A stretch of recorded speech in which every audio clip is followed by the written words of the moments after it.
We are going to be generating a rolling analysis in production analysis. If you were using a rolling analysis in the old CenterPoint production analysis, we're going to replicate that same analysis. Currently on the screen, I have a production analysis from the analysis legacy, and it is using some performance measures. This is a dairy operation, and it's using performance measures based on some factor values of the cows currently in use and total cows, and also a performance measure that gathers the quantity 1 sales of milk sales based on hundredweight. And then we have our analysis rows, and down at the bottom are several calculated rows.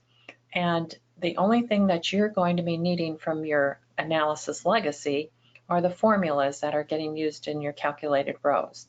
If your calculations in the new production analysis include a performance measure, then it will need to be assigned again in that formula.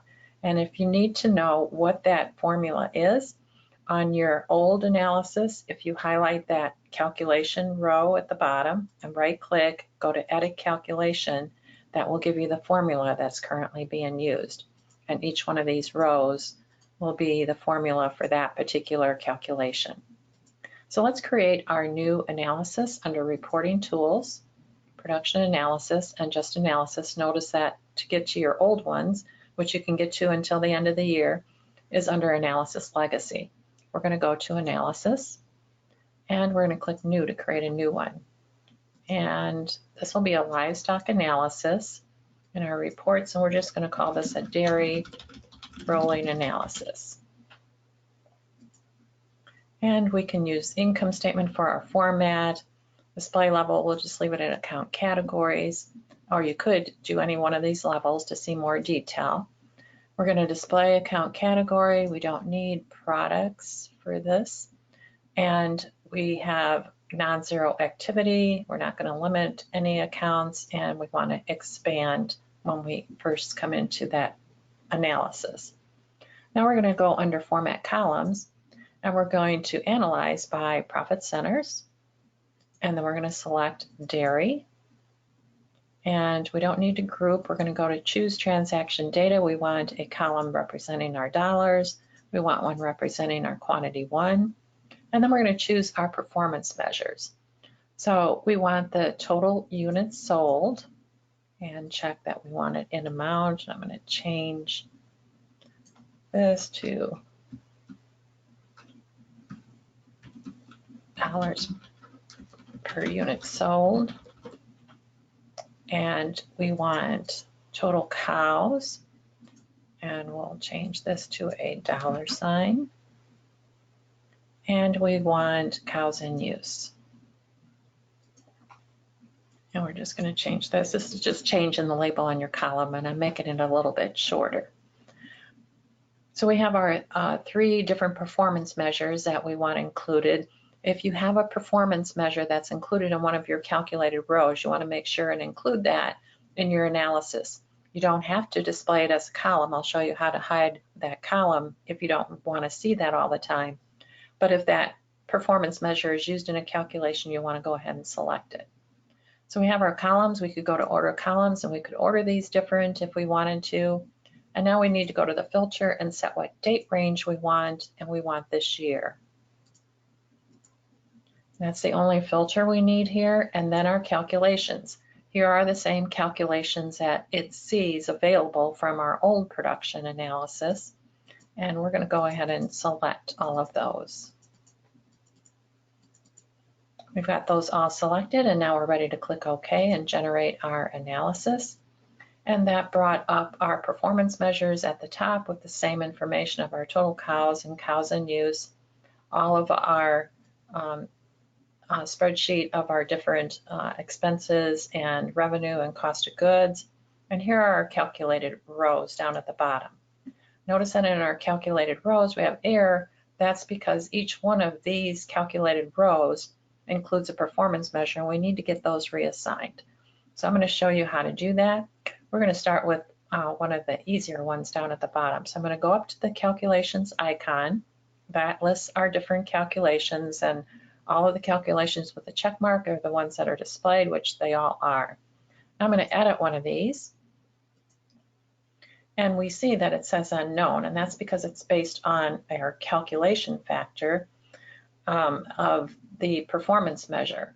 So we're going to click on performance measure. When you're in the spreadsheet row, if you click on an empty cell, it's going to expand out that section so that you can see the different cells that you could use in the formula. And here are our 3 different performance measures. So I'm going to swipe over the unknown. And in this one, it's the average number of production units. So we want the total cows in that one. And that's the only thing we need. We're going to click OK. Now we're going to go to average number of production units in use and edit. Again, we're going to expand out our performance measures, take out unknown, and now we want the cows in use performance measure. And now we have one that calculates the percent of that. So we're going to click on edit. And here we have our formula. And we know that in our first part of our calculation, we're going to take out unknown and click on performance measure. And we want that first part to be the number of cows in use.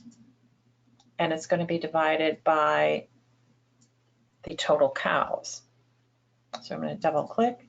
That puts that formula in. Now our formula is fixed, and we can go on to the next one. Once we get all these formulas fixed, and when we click OK, it goes ahead and corrects that formula. I'm going to show you one more. The most complicated one in this particular case was the break even. Let's go back up to our calculation, edit our break even. And notice that a lot of it is filled in because if it is recognizing from our spreadsheet rows of our actual transaction activity, it understands that and it brought that over into our formula. But it didn't know these 2 places here that represents our performance measures. So we're going to take that unknown out, and we want the revenue totals to be divided by the total units sold. So make sure you click your mouse in where you want that formula to be inserted. And now we want to take out this final part where it's dividing it by the total cows. Now we're going to double click on total cows.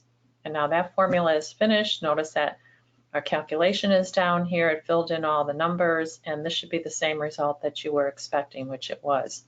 If you remember in our old analysis legacy, that was the same figure for the break even.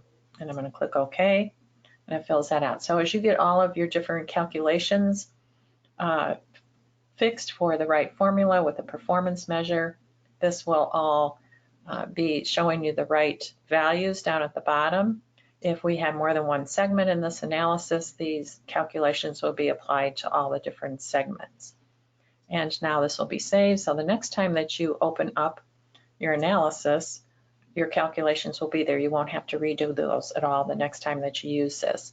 If there are one of these columns that you don't want to see all the time, you want it in your performance measure, but you don't need to see it all the time, then you can go to Show Hide Columns and just uncheck total cows if that's one that you don't need to see, and that will just hide that column, but it's still available for your calculated rows.